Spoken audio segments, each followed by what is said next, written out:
बहुत से गुनाह ऐसे हैं जो बज़ाहिर देखने में दीनदार नजर आने वाले, नेक नजर आने वाले, वो भी गुनाहों में मुब्तला रहते हैं। पाबंदे सौम व सलात, नमाजी, मस्जिदों में आने वाले, मस्जिदों में जमात के अंदर शामिल होने वाले, सफ़े अव्वल में बैठने वाले, वो भी इसमें मुस्तस्ना नहीं। नजर का इस्तेमाल, नजर का गलत इस्तेमाल के किसी भी नामहरम जिंदा को या नफ्स की तस्वीर को लज्जत लेने की गरज से देखना, इसको नबी करीम सल्लल्लाहु अलैहि वसल्लम ने आंखों का ज़िना करार। और आज के माहौल में खास तौर पर जब से ये मोबाइल आए हैं, इनको स्मार्ट मोबाइल कहा जाए और अरबी में उसका तर्जमा करते हैं अल हातिफुज ज़की, तो वो हकीकत में अल हातिफुज ज़की नहीं, अल हातिफुज दनी, वो इंसान को इरादी या गैर इरादी तौर पर गुनाहों में मुब्तला कर। इसलिए अच्छे खासे पढ़े लिखे, समझदार, दीनदार, नमाजी लोग भी उसमें, इस फितने में मुब्तला हो जाते, लेकिन बसा औकात उसकी फिक्र नहीं होती कि मैं ये क्या कर रहा हूँ,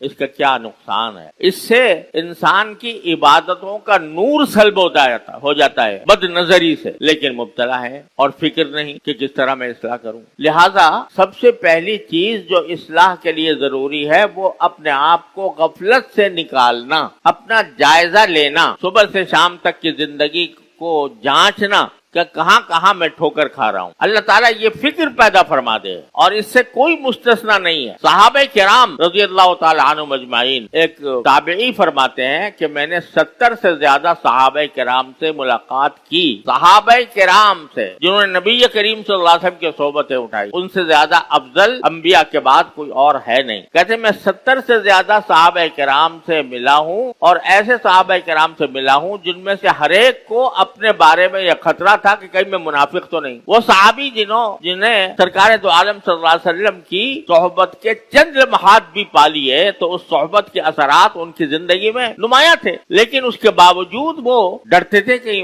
मेरे अंदर निफाक तो नहीं पैदा हो गया। तो उनके अंदर इस्लाह की फिक्र हर वक्त मौजूद थी, गफलत से वो मुबर्रा थे, अपने अयूब की फिक्र में रहते। हजरत फारूक आजम रज़ी अल्लाह तआला अन्हु खलीफा हैं, अमीरुल मोमिनीन हैं, आधी दुनिया पर उनकी हुकूमत है। और एक मर्तबा अच्छी कबा, खूबसूरत कबा पहनकर तशरीफ लाए जुमा के लिए और खुतबा दिया। खुतबा देकर नमाज की जब तकमील हुई तो फौरन वो कबा जो पहनी हुई थी खूबसूरत, वो उतारी और अपने कंधे पर पानी की एक मश्क सवार की और लाकर किसी एक खातून, बेवा खातून थी, उनके घर में जाकर पानी भरा। लोगों ने कहा जी यान इसी वक्त में जुमाही के बाद ये क्या करने की जरूरत थी, ये काम कि खातून के पास मश्क भर के ले गए पानी। तो कहा कि असल में जब मैंने वो क़ुबा पहनी तो मुझे अपने अंदर उज्ब का शुबा पैदा हुआ। उज्ब कहते हैं अपने आप को पसंद करना कि मैं बहुत अच्छा हूँ और बहुत अच्छी कबा मैंने पहन रखी है, खूबसूरत लग रहा हूँगा, लोग मुझे देखकर मुझे बड़ा समझेंगे, अमीरुल मोमिनीन समझेंगे। ये ख्याल मेरे दिल में आ गया था। तो मैंने अपने नफ्स का इलाज किया कि तू तो इस लायक है कि मश्क कंधे पे रखकर और लोगों को पानी पिला। हर आन हर लम्हे उनको अपने नफ्स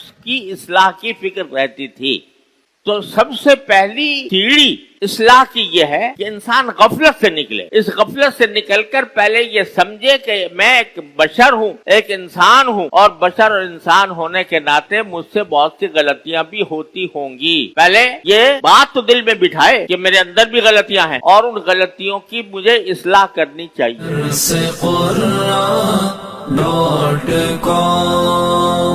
www.darsequran.com